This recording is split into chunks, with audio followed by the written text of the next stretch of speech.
दोस्तों, जिंदगी में ऐसी कोई भी चीज नहीं है जिससे आप कुछ सीख नहीं सकते। आप हर एक चीज से कुछ ना कुछ सीख सकते हो, भले ही वो चीज कितनी ही छोटी कितनी ही बड़ी हो, या भले ही वो चीज कितनी ही अच्छी या कितनी ही बुरी हो। रावण के बारे में तो हर एक शख्स अच्छे से जानता है। रावण के पास जो पावर थी, जो बुद्धि, जो ज्ञान था, वो ना तो उस वक्त किसी के पास था और ना ही आज की डेट में उसका मुकाबला कोई कर सकता है। रावण में लाख बुराई थी, ये हम मान सकते हैं, पर रावण अज्ञानी था, ये कहना बहुत ही गलत बात होगी। ये बात जो मैं आपको बताने जा रहा हूं वो है उस वक्त की जब श्री राम का तीर रावण की नाभि में जाकर लगा था। सभी लोग जश्न मनाने लगे थे। श्री राम की सेना बहुत ही खुश थी। सब एक दूसरे को बधाइयां दे रहे थे।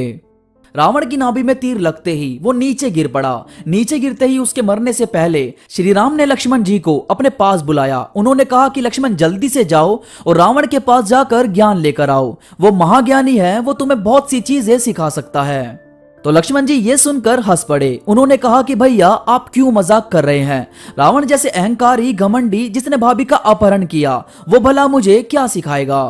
श्री राम ने कहा कि मेरा आदेश है लक्ष्मण, तुम्हें यह बात माननी होगी। लक्ष्मण जी का मन तो नहीं था, पर फिर भी भैया के कहने पर वो रावण के सिर के पास जाकर खड़े हो गए। उन्होंने कहा कि रावण, तुम्हारा आखिरी वक्त है, तुम मुझे वो ज्ञान देकर जाओ जो तुम्हारे पास है। भैया ने मुझे तुम्हारे पास ज्ञान लेने भेजा है। अब जब रावण ने लक्ष्मण को सर के पास खड़ा हुआ देखा तो उसने मुंह फेर लिया। यह देखकर लक्ष्मण और भी ज्यादा गुस्से में आ गए। वो सीधे श्री राम के पास गए और बोले कि मैंने आपको कहा था कि वो बहुत घमंडी है, उसने तो मुझे देखकर मुंह फेर लिया। श्री राम ने पूछा कि तुम कहां खड़े थे? लक्ष्मण जी ने कहा कि रावण के सिर के पास खड़ा था, क्योंकि उसका आखिरी वक्त चल रहा है। वो कुछ बोले और मुझे सुनाई ना दिया तो? श्री राम लक्ष्मण जी की यह बात सुनकर मुस्कुरा दिए। इस बार श्री राम खुद खड़े हुए और बिना कुछ बोले रावण के पैरों के पास जाकर बैठ गए। उन्होंने जाकर कहा कि हे लंकापति रावण, आप महाज्ञानी हैं, आपके पास कई ग्रंथों का ज्ञान है, पर आपसे एक भूल हो गई थी। आपने मेरी पत्नी का अपहरण किया, जिसकी सजा मैंने आपको दी है।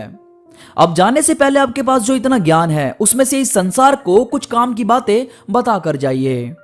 रावण ने कहा कि पहली बात तो मुझे बहुत अच्छा लगा कि तुमने अपने भाई को यह सिखा दिया कि संस्कार क्या होते हैं, अनुशासन क्या होता है। गुरु के पास अगर ज्ञान लेने के लिए जाते हैं तो सर के पास खड़े नहीं होते, बल्कि उनके पैरों में बैठकर ज्ञान लेते हैं। और दूसरी बात यह है कि तुम्हारे और मेरे बीच सिर्फ एक अंतर है, जिसकी वजह से आज तुम्हारी जीत हुई और मेरी हार। श्री राम ने आराम से पूछा कि वो क्या अंतर है? तो रावण ने बताया कि मैं हर एक मामले में तुमसे श्रेष्ठ हूँ, बल में श्रेष्ठ हूँ, बुद्धि में श्रेष्ठ हूँ, यहाँ तक कि तुम्हारे पास सिर्फ सोने का महल है और मेरे पास सोने की पूरी नगरी, लंका नगरी। रावण ने जब ये बात कही तो श्री राम ने फिर से पूछा कि वो क्या अंतर है जो आपने बताया नहीं। तब रावण ने बताया कि तुम्हारा भाई तुम्हारे साथ खड़ा है, तुम्हारा भाई तुम्हारे साथ आखिरी वक्त तक डटा रहा, पर मेरे भाई ने मेरे साथ धोखा किया। मेरे भाई ने तुम्हें जाकर बताया कि रावण की नाभि में तीर मारो, तब जाकर उसकी मृत्यु हो सकती है। अपना तुम्हारे साथ खड़ा है और अपना मेरे खिलाफ। तुम जाकर इस दुनिया को बताना कि जब अपने साथ होते हैं तभी बड़े से बड़ा युद्ध जीता जा सकता है। दोस्तों, अपनों का साथ ही है जो हमें बहुत मजबूत बनाए रखता है, जिसके होने का एहसास ही हमारे लिए बहुत बड़ी बात है। वैसे तो अपने सीक्रेट कभी किसी से रिवील मत करो, और कभी करो तो ऐसा शख्स हो जो आपके आखिरी वक्त तक आपके साथ डटा रहे। यह कहानी हमें बहुत ही बड़ी सीख देती है। आई होप आप इस कहानी से कनेक्ट हो पाए होंगे। ऐसे ही बेहतरीन अपडेट के लिए जुड़े रहिए हमारे चैनल से। और आपको मुझसे बात करनी हो तो मुझे इंस्टाग्राम पर मैसेज कर सकते हैं। इंस्टाग्राम पर हमसे से ज्यादा जुड़िए ताकि हमारी हर अपडेट आपको सबसे पहले मिले। इंस्टाग्राम का लिंक आपको डिस्क्रिप्शन में मिल जाएगा।